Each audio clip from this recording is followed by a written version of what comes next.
So there's one thing that I want to show you really fast, and I could lie and say that I did it purely for teaching purposes, and it would be a bold-faced lie. And I'm going to come clean and show you that even the pros fuck up sometimes.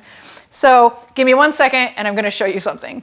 When we shoot these videos and it involves something that takes a long time to cook, I like to cook a version of the recipe ahead of time so that I have one ready to show you. So we're not just like standing around for an hour waiting for it to bake. That one I just showed you, we actually had to sit around for an hour and wait for it to bake. Like you might have noticed the light changed a little bit. That's because it takes an hour to bake a quiche.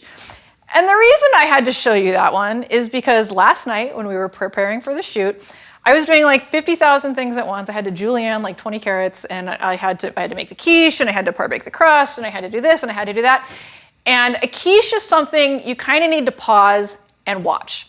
And I'm going to show you what happens when you stop paying attention to your quiche. This is what happens. So there is so much wrong with this quiche. Unfortunately, we're going to have to toss it because it's been sitting out at room temperature for like 4 hours while we film this lesson. But there is so much wrong with this quiche. So first of all, the outside it's not burnt, it's really brown. This is because when I put the edges on to protect the quiche, the little foil edges, the convection feature on the oven came on and it blew them off, and we didn't notice. They were like stuck to the side of the oven. And so these weren't protected while baking. We at some point noticed and put them back, but it was too late. The top browned really quickly because I was busy doing other things and I didn't notice until Julie, my production assistant, pointed it out. And at that point, we covered it with foil, but it was too late. So I tried to fix it, and this is actually a good fix. You can do this at home. I tried to cover it with cheese, so to kind of cover the brownness, and that would have been all fine and good. But the problem is that the top of the quiche was so hot that it made the cheese kind of separate a little bit. And so this is my fail quiche. And I wanted to show you this because I wanted to point out that even professional cooks, I've been cooking for 20 years. I've worked in restaurants. I've gone to culinary school. This still happens to us. So if you mess something up, it's fine. It happens. Like, it's totally normal. I get it.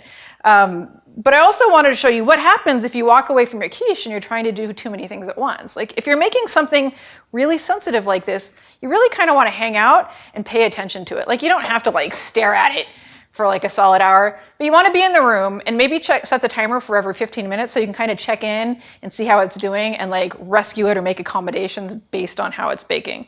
So this sad little quiche is really inedible. It's overcooked. The internal temperature was like 230 or 240 when I pulled out. It's a fail. Like, I admit it, it's a fail. So if you follow all of the steps that I've outlined in this module, hopefully this won't happen to you. But if it does, whatever. I mean, it's still technically edible. It just won't be amazing. It'll just be like a sad quiche.